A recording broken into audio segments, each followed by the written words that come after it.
Welcome to the new episode of TalkShow.com. Topic: Exceed in prayer.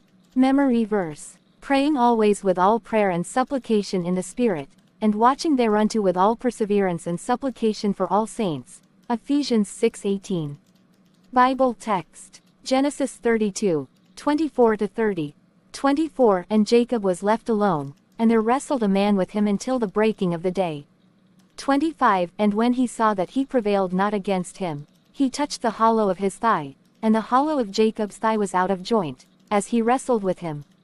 26 And he said, Let me go, for the day breaketh. And he said, I will not let thee go, except thou bless me. 27 And he said unto him, What is thy name? And he said, Jacob. 28 And he said, Thy name shall be called no more Jacob, but Israel, for as a prince hast thou power with God and with men, and hast prevailed. 29 And Jacob asked him, and said, Tell me, I pray thee, thy name. And he said, Wherefore is it that thou dost ask after my name? And he blessed him there. 30 And Jacob called the name of the place Peniel, for I have seen God face to face, and my life is preserved.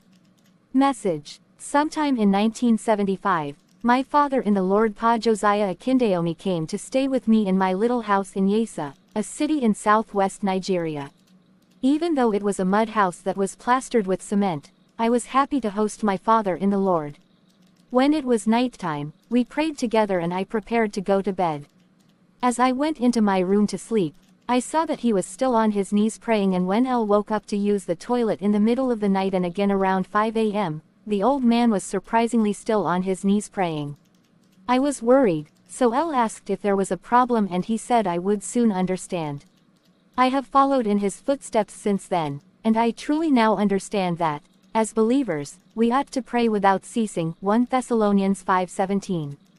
Beloved, God has called all His children to a life of prayer. Unfortunately, however, many believers don't see any reason to pray when things are going well for them. They feel that there is no need to pray because they are not experiencing any challenges. However, if you are a genuine child of God, you must pray without ceasing. No matter how much you pray now, you can always go higher in the place of prayer. Never let your current prayer lifestyle, no matter how vibrant you think it is, make you feel as if you are doing your best. Keep pushing to be better so you don't begin to relax and lose your fervency. When I became the general overseer of the Redeemed Christian Church of God, I went with 6 of my best friends to Yorin, a state in north-central of Nigeria, to pray for 36 hours non-stop.